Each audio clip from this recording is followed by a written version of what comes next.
ഇന്ന് ലോക നഴ്സ് ദിനം. ഒരു കൊച്ചു വിളക്കുമായി മുറിവേറ്റ സൈനികരെ ചികിത്സിച്ച് ലോകത്തിനു മുഴുവൻ ആതുര സേവനത്തിന്റെ മാതൃക പകർന്നു നൽകിയ ഫ്ലോറൻസ് നൈറ്റിംഗേലിന്റെ ജന്മദിനമാണ് നമ്മൾ നഴ്സ് ദിനമായി ആചരിക്കുന്നത്. അവരുടെ സംഭാവനകളെ അംഗീകരിക്കാനും ആദരിക്കാനുമായാണ് നഴ്സ് ദിനം കൊണ്ടാടുന്നത്. ഉല്ലാസങ്ങളുടെ നഗരമെന്നറിയപ്പെടുന്ന ഇറ്റലിയിലെ ഫ്ലോറൻസിലെ വില്യം എഡ്വേർഡ് നൈറ്റിംഗേലിന്റെയും ഫ്രാൻസിസ് സ്മിത്തിന്റെയും മകളായി 1820 മെയ് 12 ഫ്ലോറൻസ് ജനിച്ചു. 1837 ഫ്ലോറൻസ് നൈറ്റിംഗേൽ നഴ്സിംഗ് പഠിക്കുന്നത്. തുടർന്ന് 1853 ലണ്ടനിലെ വനിതാ ആശുപത്രിയിലെ സൂപ്രണ്ടായി മാറി.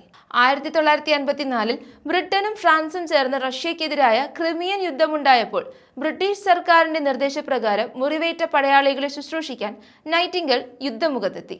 മുറിവേറ്റവർക്ക് നൈറ്റിംഗേലിന്റെ സാമീപ്യവും സഹായവും വളരെ ആശ്വാസമായിരുന്നു.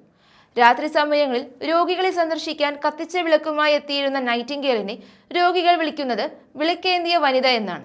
1860 ലണ്ടനിൽ Nightingale training school for nurse സ്ഥാപിച്ച് തന്റെ നഴ്സിംഗ് ജീവിതത്തിന്റെ ഭൂരിഭാഗവും ബ്രിട്ടനിൽ നൈറ്റിംഗേൽ ചിലവഴിച്ചു. 1907 ബ്രിട്ടൻ സർക്കാർ ഓർഡർ ഓഫ് മെറിറ്റ് നൽകി അവരെ ആദരിച്ചു.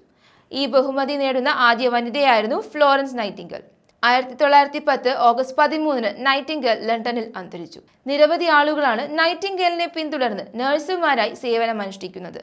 എല്ലാ വർഷവും ലോക നഴ്സ് ദിനത്തിൽ ഒരു വ്യത്യസ്തമായ പ്രമേയം ഇന്റർനാഷണൽ കൗൺസിൽ ഓഫ് നഴ്സ് അവതരിപ്പിക്കാറുണ്ട്.